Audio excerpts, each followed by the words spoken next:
ഇന്ന് ഞങ്ങൾ വീഡിയോയിൽ ഒരു പാനിപ്പൂരി ഉണ്ടാക്കിയതാണ് കേട്ടോ കാണിക്കുന്നത്. അപ്പോൾ പൂരി ഞങ്ങൾക്ക് ഇൻസ്റ്റൻ്റായിട്ട് നമ്മൾ മേടിച്ചു, പൂരി മാത്രം. പിന്നെയുള്ള മസാലകളും സോസൊക്കെ നമ്മൾ തന്നെ ഉണ്ടാക്കി. അപ്പോൾ കുട്ടികളെ പൂജ ഹോളിഡേയ്സിൻ്റെ മുടക്കല്ലേ, അപ്പോൾ കുട്ടികൾ പറഞ്ഞു നമുക്ക് വീട്ടിലുണ്ടാക്കിയാലോ എന്ന്. അപ്പോൾ കുട്ടികളും ഉണ്ടാക്കുമ്പോൾ ഹെൽപ്പായിരുന്നു. അവരും അത് കണ്ട് മനസ്സിലാക്കി, അവർക്കും ഇഷ്ടമായി, അവരും ഉണ്ടാക്കാനായിട്ട് പങ്കുകൊണ്ടു. അപ്പോൾ വീട്ടിലുണ്ടാക്കിയപ്പോൾ എല്ലാവർക്കും ഭയങ്കര ഇഷ്ടമായി. ഉണ്ടാക്കി കഴിഞ്ഞപ്പോൾ വെറുതെ ഒരു നേരം പോക്കിന് ഉണ്ടാക്കി, പക്ഷെ കഴിക്കാൻ ആളുകളുണ്ടെങ്കിൽ നമ്മൾ ഉണ്ടാക്കി കഴിഞ്ഞാൽ ഒരു രസമാണ്. എല്ലാവരും അത് നന്നായി നന്നായി എന്ന് പറയുമ്പോൾ നമുക്കൊരു രസമാണ്.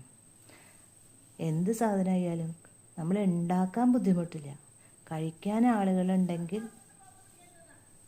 അപ്പോൾ നമുക്കൊരു സന്തോഷമാണ്. അതിനെക്കുറിച്ച് അവർ കഴിച്ചു കഴിഞ്ഞിട്ടുണ്ടെങ്കിൽ നല്ലതാണെന്ന് പറയുമ്പോൾ, പക്ഷേ എന്താ പറയുക, ഉണ്ടാക്കി കഴിഞ്ഞപ്പോൾ നമ്മൾ കഴിച്ചു നോക്കിയപ്പോഴും അതെ കേട്ടോ, പാനിപ്പൂരി മറ്റുള്ളവർ പറയുന്നതല്ല, നല്ല ടേസ്റ്റായിരുന്നു.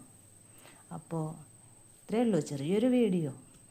ഒരു 4 മണിക്ക് അങ്ങനെ വീട്ടിൽ ഇങ്ങനെ എല്ലാവരും കൂടി ഉണ്ടാക്കുക, അതൊരു സന്തോഷം, അത് ഇതിൽ ഉൾപ്പെടുത്തി.